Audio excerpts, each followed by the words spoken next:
On my wedding night, my wife whispered into my ear words that made my heart stop. I've always felt that there's a strange bond between us, as if you were part of my own flesh and blood. At that moment, I only laughed, thinking it was just a sweet, romantic expression from a newlywed wife. I had no idea that what sounded like an innocent remark was, in truth, a prophecy. A prophecy of a reality so cruel that when I finally uncovered it, I wished I had never lived long enough to hear it. I am 37 years old, working in the construction field. I have never been the most successful man, but I've done well enough to support myself and, I thought, to build a small family. I grew up in a world of absence. My father died early, and my mother abandoned me when I was only 5. I was raised by my grandparents, and later I had to stand on my own 2 feet far earlier than most. Perhaps that's why there has always been a void inside me, a desperate yearning for a complete family. A wife, a child, a chance to heal the ruins of a broken childhood. When I met her, I believed that dream had finally come true. She was nearly 12 years younger than me, with a gentle nature and a gaze so clear it felt like looking into untouched water. We met by chance through a friend, and from the very beginning, I was drawn to her like a moth to a flame. Within months, I wanted to marry her. My friends called me foolish, reckless. They said the age gap was too wide, that I was rushing blindly. But my heart was full of faith. I thought, if I let her go, I would never have another chance. On our wedding day, when I held her hand and walked her down the aisle, I truly believed life had finally smiled upon me. Amid the music, the applause, and the blessings of friends, I felt like the luckiest man alive. And yet, even within that happiness, there were cracks I couldn't see. My wife rarely spoke about her family. She told me her parents had died when she was very young, that she grew up in an orphanage before she eventually went out on her own. I felt nothing but sympathy and an even greater desire to protect her. I never realized that her vague story was a door opening to the abyss I would one day fall into. At first, our married life flowed smoothly. She was caring, soft-spoken, giving me the sense of quiet happiness I had always longed for. But every now and then, there were moments that unsettled me. Sometimes she would look at me for too long, as if searching for something familiar in my face. Sometimes when I touched her hand, she would shiver, then quickly cover it with a smile. I dismissed it as shyness, the natural awkwardness of a new bride. Then, one night, when I came home late from work, I heard her sobbing in the living room. She was sitting there with her face buried in her hands, tears streaming uncontrollably. Alarmed, I rushed to her side, asking what was wrong. She shook her head and told me she was simply haunted by memories of her childhood in the orphanage, remembering those she had lost. I held her tightly and swore I would make up for everything, that I would never let her feel alone again. Looking back now, that promise feels like a knife I planted in my own chest. The real blow, however, came on an ordinary day. I was tidying up her wardrobe when I stumbled across a small box tucked away in a drawer. Inside were a few old, yellowing papers, documents from the orphanage where she had lived. They listed her birth year, her date of temporary adoption, and the eventual rejection that sent her back.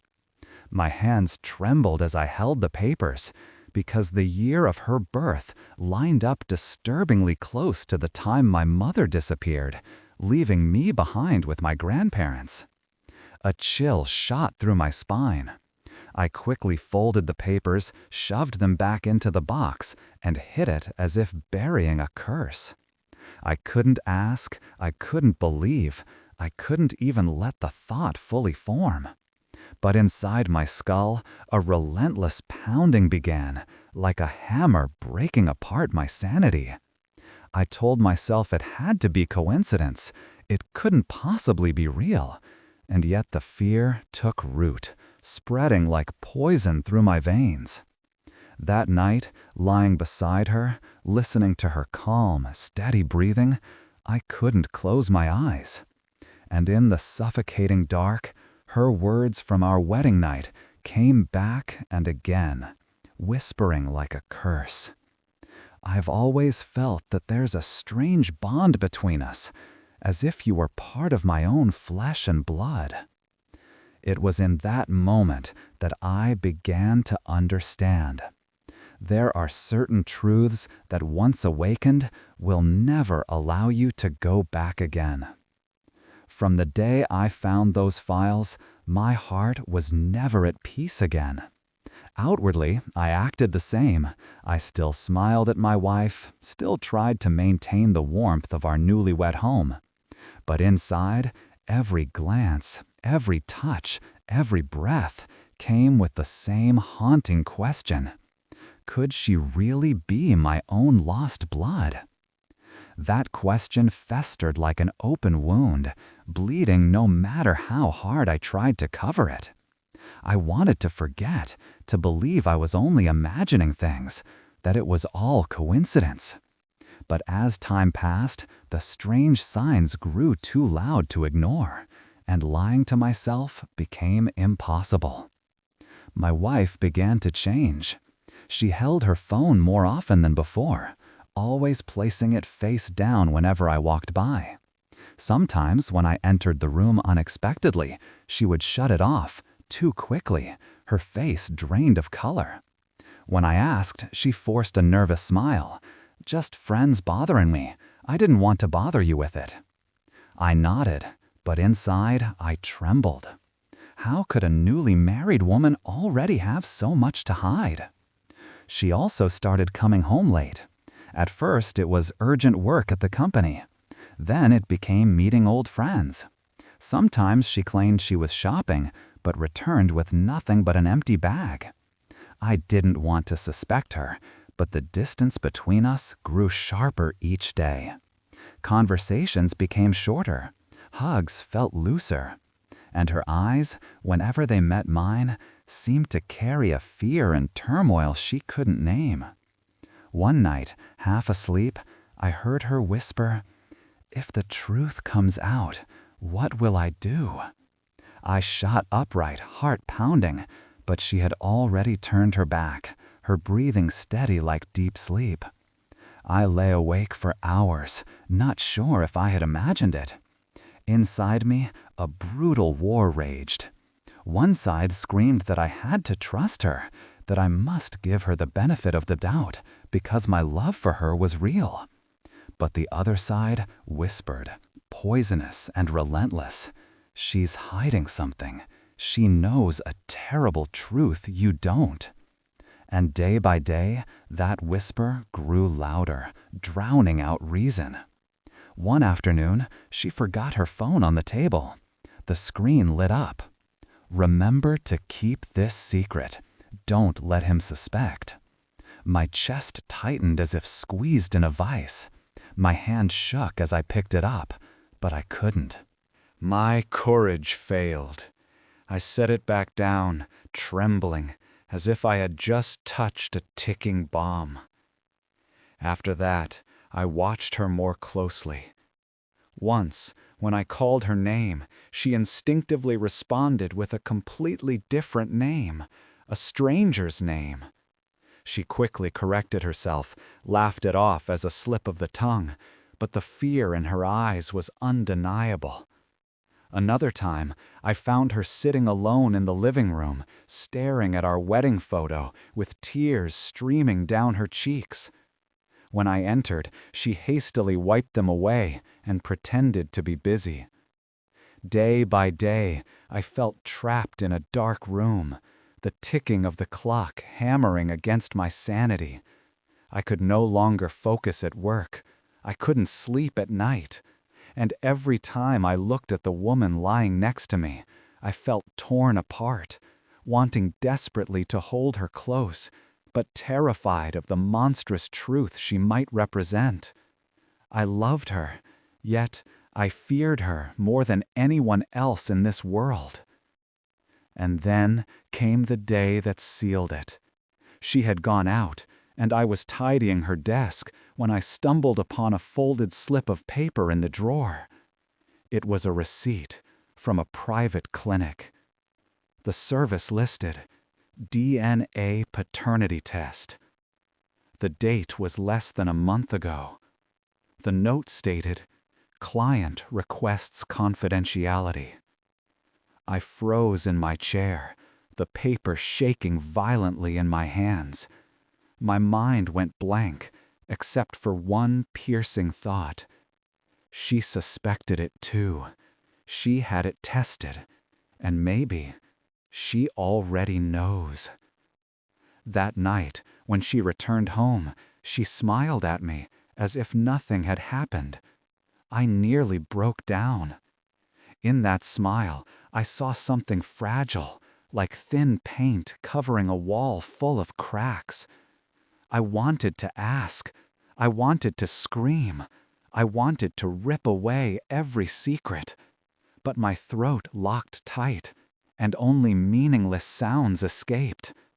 I turned away from her, and for the first time in our marriage, I could not bring myself to touch my wife. After that night, my soul found no rest. The receipt for the DNA test burned in my memory like a curse, forcing me to chase the truth. I could no longer pretend to be happy when every passing second pressed the weight of suspicion against my chest. I began to watch my wife more closely. I noted the hours she left the house, the way she lowered her voice on phone calls. The deeper I looked, the more I noticed something strange. She had started visiting her mother more often than before. In the past, my mother-in-law only called occasionally, reminding her of small things. But lately, my wife made excuses almost every week. "I'm just going to see Mom for a bit." At first, I didn't think much of it, but the frequency gnawed at me. Once, I offered to go with her. She brushed me off quickly. "You're busy, maybe another time." A new suspicion took root. What if the secret wasn't hers alone? What if her mother was part of it? One evening, after my wife left, I decided to follow her. The streetlights cast a sickly yellow glow across the empty road as I trailed her car, keeping just enough distance. My heart hammered in my chest like I was committing a crime. She didn't notice me. She drove straight to a small house on the outskirts of town. My stomach dropped. It was her mother's home. I killed the engine and sat in the dark. Through the lit window, I could see them. My wife slumped forward, shoulders shaking, as if she had been crying, and her mother, with a firm hand on her shoulder, speaking with an expression caught between severity and sorrow. I couldn't make out the words, but my gut told me they were talking about the secret I so desperately needed to know. Then recklessness took hold. I crept from the car, inching closer, until I was pressed against the side of the house, straining to catch their voices. My wife's voice cracked. "I can't take it anymore, Mother. Living like this, it's torture." Her mother's reply was low, steady, merciless. "You must stay silent. If he finds out, everything will collapse." I froze. He? They meant me. The world tilted.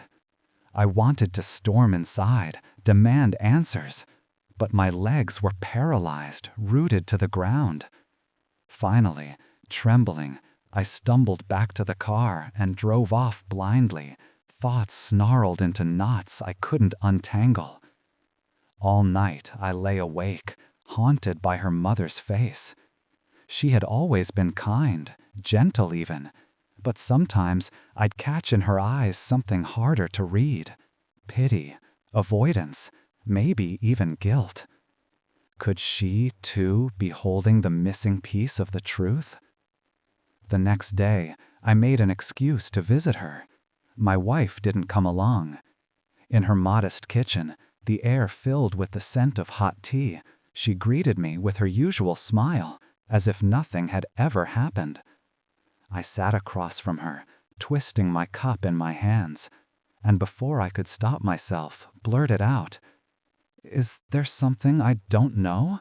Something I should?" For a moment, her smile faltered, just a flicker, but I saw it.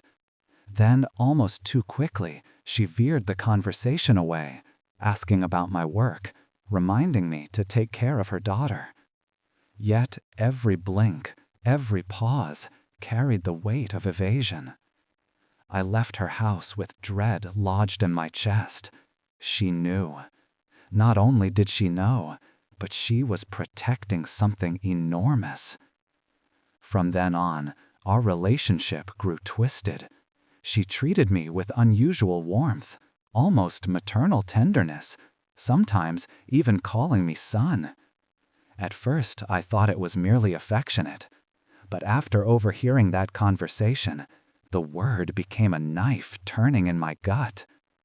Her gaze unsettled me more and more, sometimes soft, sometimes unbearably deep, carrying an emotion I couldn't dare to name. I felt trapped between two women, my wife and her mother, both bound by a secret suffocating me. Then came the breaking point. While cleaning the house, I stumbled upon an opened envelope in my wife's jacket pocket. Inside was a document. My breath caught as I unfolded it. The results of a DNA paternity test. In bold letters it read, "Relationship, father, child. Result, 99.97%. The paper slipped from my trembling hands. Sweat drenched my skin. The room spun, walls closing in. I collapsed onto the cold tile floor, whispering brokenly to myself, "No, it can't be. It can't." The wall was secrecy had cracked wide open, but I knew, behind it, something even darker was waiting. The DNA test result still lay crumpled on the floor, caught in the dim yellow glow of the lamp. My eyes were fixed on that number, 99.97%, as if it were a flame, burning my entire life to ashes. I wanted to believe it was just a cruel joke, a mistake, a swap of documents. But the signature, the bright red seal in the corner, struck me like a hammer blow, forcing me to face it. The woman I had been living with, my wife, was my daughter. My throat tightened, my breathing grew frantic. The whole world collapsed around me, everything becoming a prison with no exit. I wanted to scream, but no sound would come out. Only the pounding of my frantic heart and the cold sweat gathering in my palms remained. When my wife returned, I could no longer pretend. I snatched up the paper and hurled it onto the table. My voice came out hoarse, trembling. "Explain this. What is it?" She froze, her face drained of all color, lips quivering soundlessly. Moments later, tears burst forth as she sank into a chair. I didn't want you to find out this way," I roared. "So what's the truth? You're my daughter? All this time you knew and still lived as my wife?"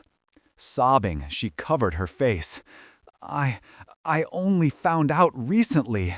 I noticed something strange in my mother's papers, so I took a test. I, I didn't want to believe it, but when the results came back, I panicked.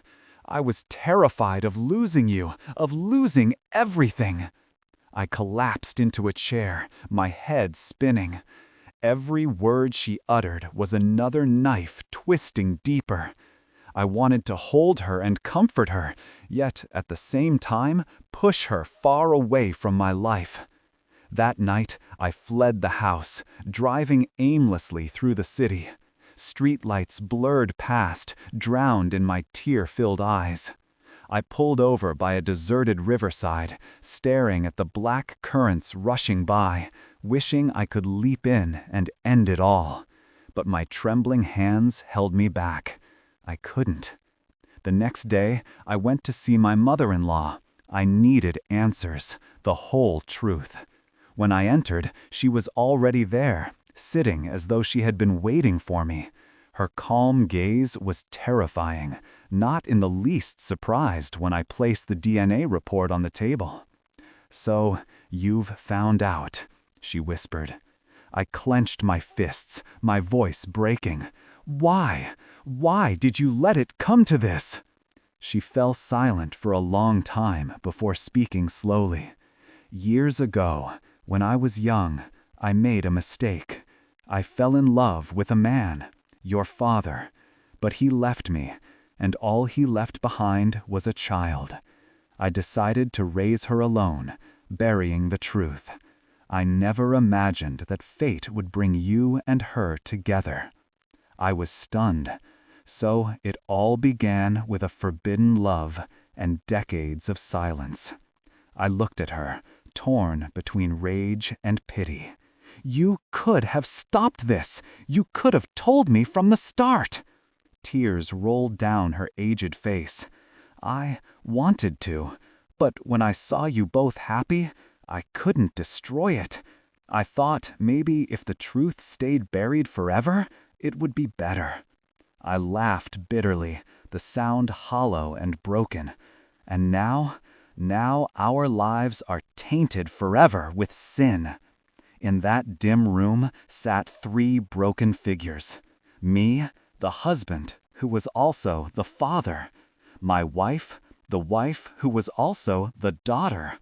And my mother-in-law, the mother who had once been my father's lover. A grotesque triangle, bound by a monstrous secret. For the next week, I drifted through life like a sleepwalker. Neighbors and colleagues greeted me as usual, unaware of the filth I carried inside. I forced hollow smiles, masking the grotesque truth. My wife clung to me in every meal, every glance, but each time I looked at her, all I saw was an abyss of guilt. One night, my mother-in-law suddenly called me to her house. She said she needed to speak privately. Under the wavering yellow light, she looked at me with eyes both anguished and disturbingly tender.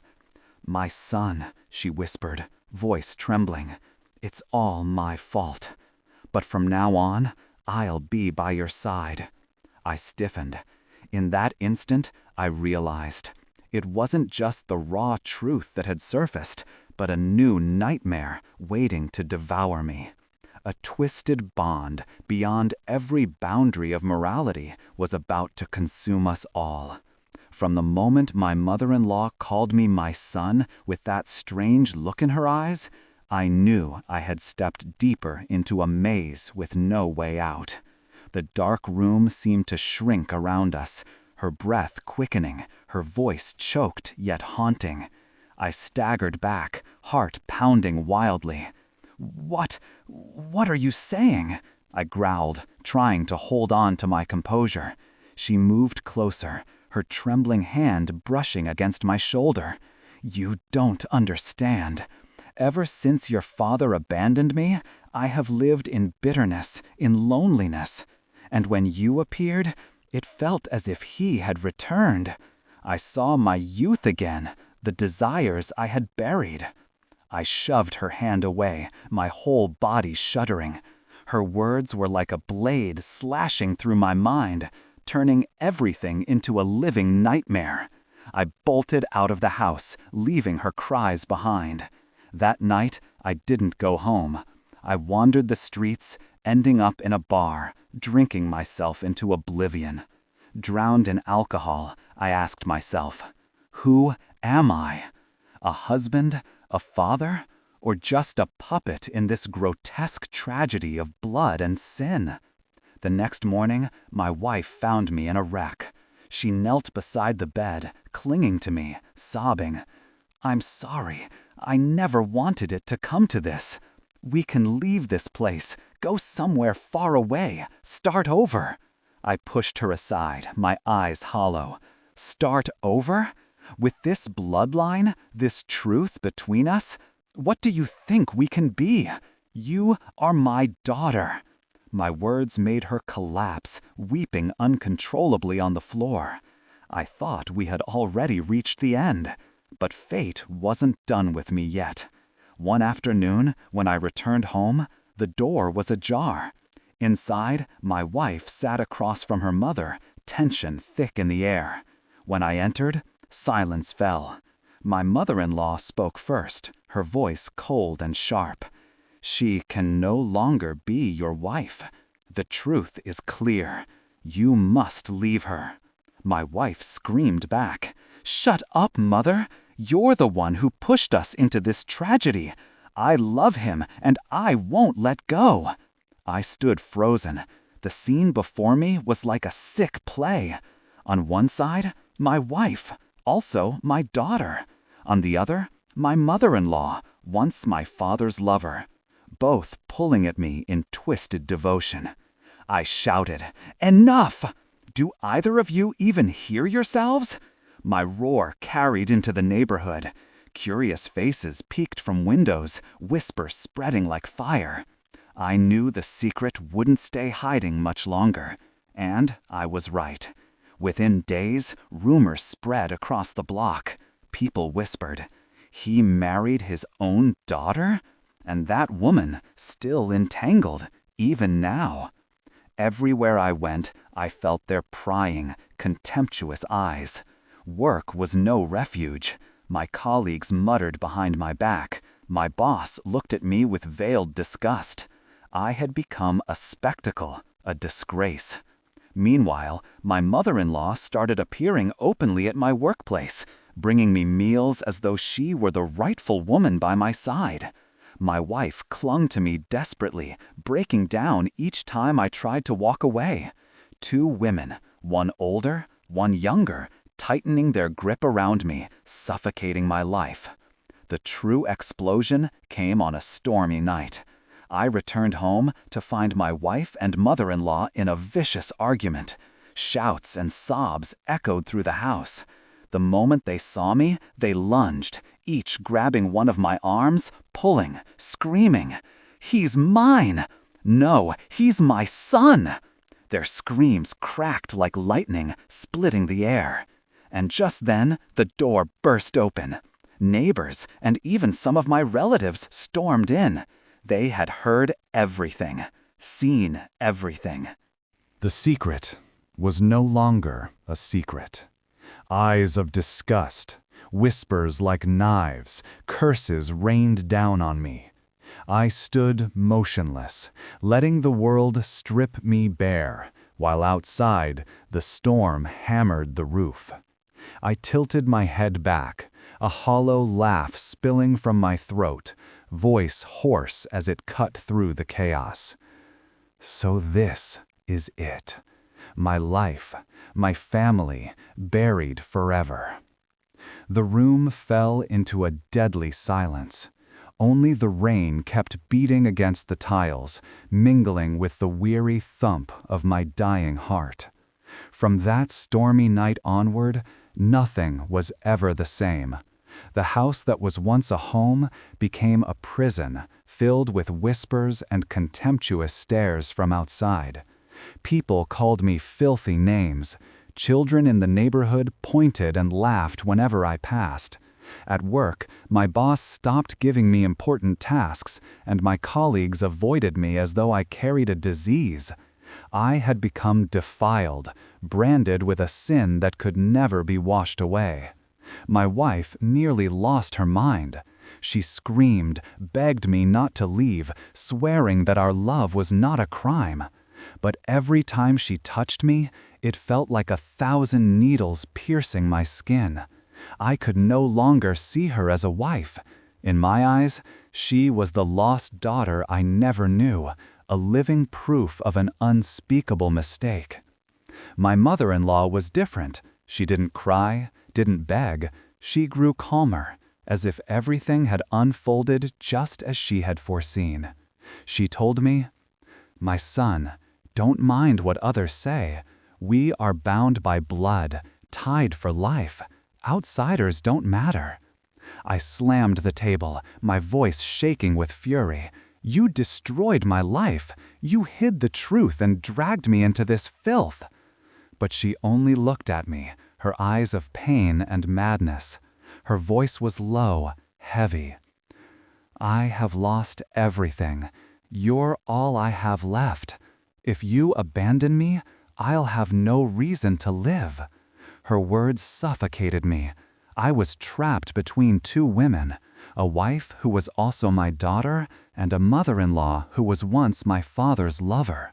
Both wanted to claim me in their own twisted ways, while I withered day by day. And then came what I had feared most. My biological father, the man who had disappeared decades ago, returned after hearing the rumors. He came to me, his eyes clouded with guilt. We sat across from each other in a nearly empty cafe, the air thick with tension. He said, "Son, it's all my fault. If I hadn't left, if I had had the courage to take responsibility, none of this tragedy would have happened." Rage surged inside me as I glared at him. "Why are you here? To beg for forgiveness? Do you even know how I've lived? I married my own daughter. Do you have any idea how horrifying that feels?" He bowed his head, speechless. I left him there, frozen in silence. Then the tragedy struck in waves. My wife fell into deep depression, attempting to end her life more than once. My mother-in-law became increasingly unhinged, clinging to me like a shadow, ignoring my hatred. Both families disowned me, treating me as nothing but a disgrace.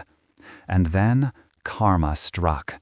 My wife left the house one day, leaving behind a trembling note. "If there is a next life, I hope I can be your daughter, truly." They found her by the river, eyes closed, face pale as death. When I heard, my heart felt crushed, torn between grief and rage. My mother-in-law collapsed completely. After losing her daughter, she wandered the streets, calling my name like a madwoman. Neighbors pointed, mocking her as insane. The woman who once hid the truth to protect herself now paid the price with her only child. As for me, I abandoned everything. I sold the house and moved to a place where no one knew my name. I didn't want to carry my past with me. I lived like a ghost, working by day, drowning in alcohol by night. In drunken stupors, I heard my wife's sobs, my mother-in-law's desperate calls. They haunted me like phantoms night after night. I no longer knew whether I was living or slowly dying. But one truth was clear. No one escapes retribution. Sin, no matter how deeply buried, will one day be exposed, and when it is, it destroys everything. Now all I have left are distorted memories, sleepless nights, and a question with no answer. Do I deserve this fate? Or is this simply the price I must pay for my blindness, for mistaking a cursed bond for love? Many years have passed since the day I left, yet time has done nothing to heal my wounds. On the contrary, the further I run, the deeper the scars sink into my flesh and blood.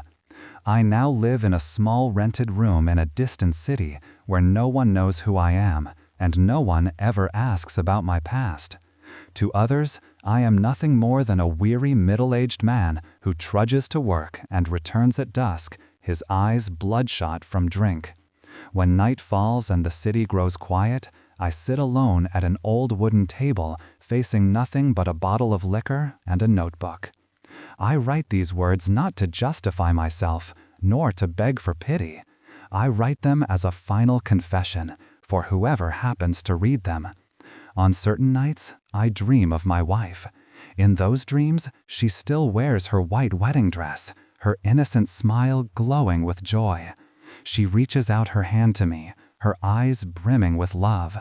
But just as I touch her, her face transforms into that of a child, eyes filled with fear, lips whispering, "Daddy?" I wake with a start, my chest torn open as though by 1,000 blades. Cold sweat drenches me, and I know I will never escape that truth. I also dream of her, my mother-in-law, or rather, the woman who twisted maternal love into a sickening chain. In my dreams, she no longer rages, no longer condemns me. Instead, she gazes at me silently, her eyes heavy with exhaustion. "My son, forgive me," her voice echoes, then dissolves into darkness. When I awaken, my pillow is wet with tears. They say the greatest sin is not the mistake itself, but burying it, allowing it to fester into a monster. I have lived with that monster for years, letting it consume my trust, my love, and what little humanity I had left. I no longer believe in salvation. Churches, temples, any religion, they bring me no peace. Because what I need is not forgiveness from God's, but forgiveness from the souls I destroyed. Sometimes I sit on the balcony and watch the busy streets below. I wonder, how many among them live behind lies, harboring secrets too monstrous to reveal? How many smile outwardly while hiding truths that could shatter entire families? And if those secrets were ever exposed, would they have the strength to face them, or would they collapse like I did? I have thought of death many times. A handful of sleeping pills, a rope, a jump from a tall building, all have crossed my mind as possible escapes. Yet each time I falter, not because I fear death, but because I fear what waits beyond it. I fear meeting them again. My wife, both lover and daughter, my mother-in-law with her frenzied eyes, my father carrying his belated remorse. I cannot face them in any world, not even the next. So I live on as a self-imposed exile, punishing myself with existence. Now, as I write these final words, I have only one message for whoever listens, whoever reads. Never believe that truth can stay buried.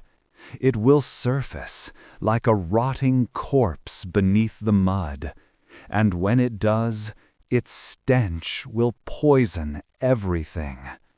If your life harbors a secret, a dark truth, face it while you still can.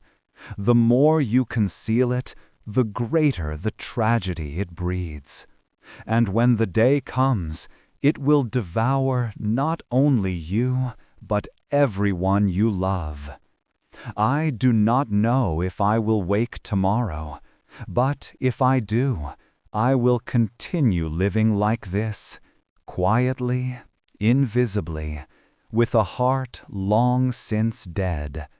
And if anyone asks who I am, I can only say, I am the man who loved his own child. I am the man who lost everything. I am the sinner.